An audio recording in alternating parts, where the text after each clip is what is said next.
সুপ্রিয় শিক্ষার্থীবৃন্দ, আসসালামু আলাইকুম। Welcome to my channel easy learn 24। আজকে আমি ষষ্ঠ শ্রেণীর বিজ্ঞান দ্বিতীয় অ্যাসাইনমেন্ট নিয়ে আপনাদের সামনে হাজির হয়েছি। তার আগে সবাইকে ছোট্ট একটা রিকোয়েস্ট, আমার ভিডিওটি ভালো লাগলে অবশ্যই আমার চ্যানেলটি সাবস্ক্রাইব করবেন এবং পাশে থাকা বেল আইকনে ক্লিক করবেন পরবর্তী সকল অ্যাসাইনমেন্টের উত্তর সবার আগে পাওয়ার জন্য। এখানে আমি প্রশ্নটা প্রথমে দিয়ে দিয়েছি। এখানে শ্রেণী ষষ্ঠ অধ্যায় ও বিষয়বস্তু শিরোনাম। প্রথম অধ্যায় বৈজ্ঞানিক প্রক্রিয়া ও পরিমাপ।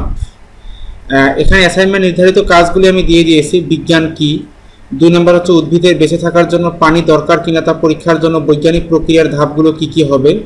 3, তোমার একটি বইয়ের দৈর্ঘ্য 20 সেমি, প্রস্থ 15 সেমি এবং উচ্চতা 1 সেমি, এরূপ 50টি বইয়ের আয়তন কত। 4, আধুনিক শ্রেণীকরণ পদ্ধতিতে অ্যামিবা ও মাশরুম কোন রাজ্যের অন্তর্গত, এদের বৈশিষ্ট্য লিখো। 5, খুবই গুরুত্বপূর্ণ একটি প্রশ্ন, সাইকাস, সুপারি গাছ, মশ, কাঁঠাল গাছ, সরিষা ছকে উল্লেখিত উদ্ভিদগুলো কোন ধরনের, তাদের বৈশিষ্ট্য লিখো। এখানে আবার পার্ট 1 বিজ্ঞান কি, এখানে 23 আবার পরীক্ষণ। পার্ট 6 মৌলিক ও যৌগিক একক।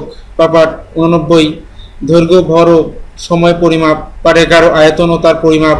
দ্বিতীয় অধ্যায় থেকে জীবজগৎ। পার্ট 2 জীবজগতের শ্রেণীকরণ।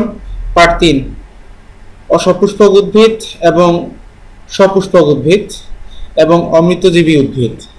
এখানে মূল্যায়ন নির্দেশকটা অর্থাৎ নির্ভুল তথ্য যুক্তিসম্মত ব্যাখ্যা প্রদান করতে হবে।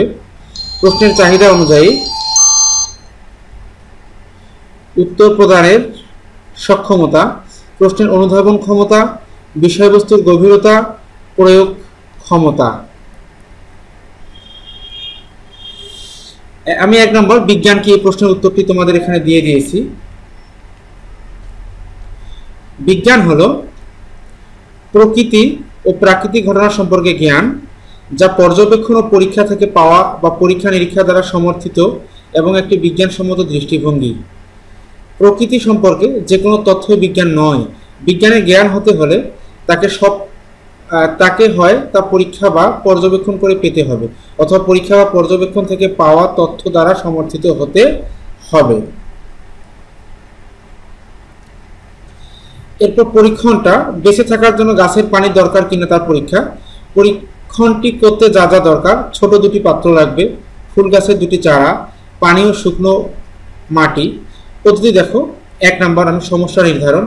পরীক্ষণ পদ্ধতির প্রথম ধাপে তোমাদের সমস্যা স্থির করলে ফুল গাছের চারা তুলে এনে লাগালে মারা যাচ্ছে কেন। 2, জানা তথ্য সংগ্রহ। তোমরা বই পড়ে শিক্ষককে বা পিতা মাতাকে জিজ্ঞাসা করে জানার চেষ্টা করলে কেন চারা গাছ মারা যেতে পারে। তোমরা জানলে যে পানি না পেলে চারা গাছ মারা যেতে পারে।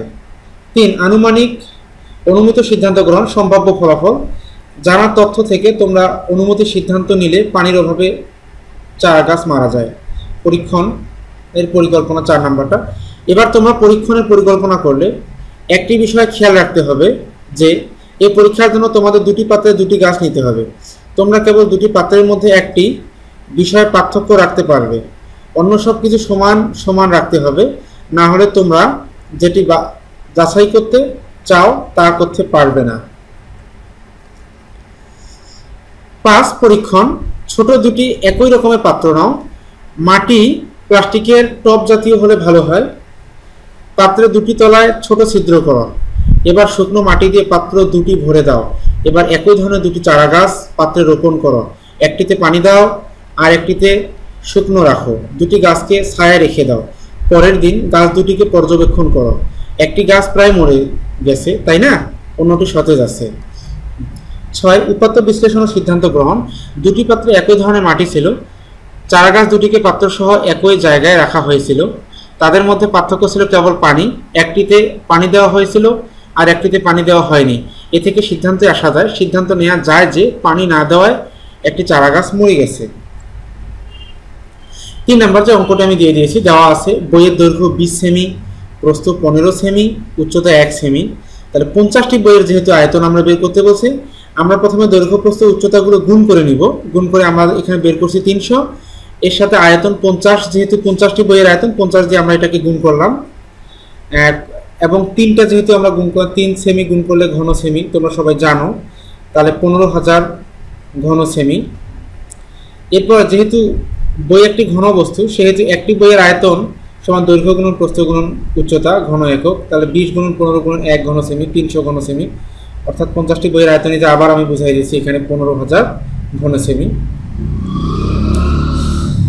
রাজ্য 2 প্রোটিস্টা, এর অধীনে ওই সকল জীবকে বিন্যস্ত করা হয় যাদের কোষ সুগঠিত নিউক্লিয়াস যুক্ত। এরা এককোষী, একক বা দলবদ্ধভাবে থাকতে পারে, উদাহরণ ইউগ্লেনা, অ্যামিবা ইত্যাদি। রাজ্য 3 ফানজাই বা ছত্রাক, এদের দেহে সুগঠিত নিউক্লিয়াস থাকে। এরা সাধারণত এককোষী বা বহুকোষী হয়। দেহে ক্লোরোফিল নেই, তাই এরা পরভোজী, উদাহরণ ইস্ট, পেনিসিলিয়াম, মাশরুম ইত্যাদি। পার্ট 4 সপুষ্পক উদ্ভিদ। দেখো আমি দিয়ে দিয়েছি, সপুষ্পক উদ্ভিদে ফুল উৎপন্ন হয়, যেমন আম, কাঁঠাল, শাপলা, জবা ইত্যাদি।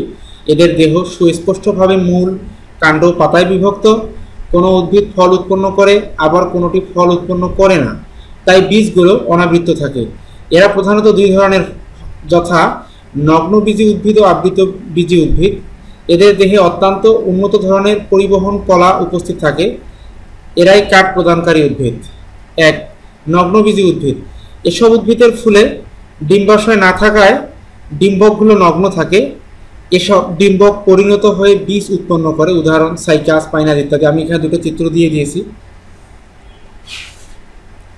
পার্ট 7 অবৃত বীজী উদ্ভিদ। আম, জাম, কাঁঠাল, তাল, নারকেল, সুপারি, সরিষা সহ আমাদের চারপাশে অধিকাংশ সবুজ উদ্ভিদই সপুষ্পক অবৃত বীজী উদ্ভিদ। এসব উদ্ভিদের ফুলে ডিম্বাশয় থাকে। ডিম্বকগুলো ডিম্বাশয়ের ভিতরে সজ্জিত থাকে।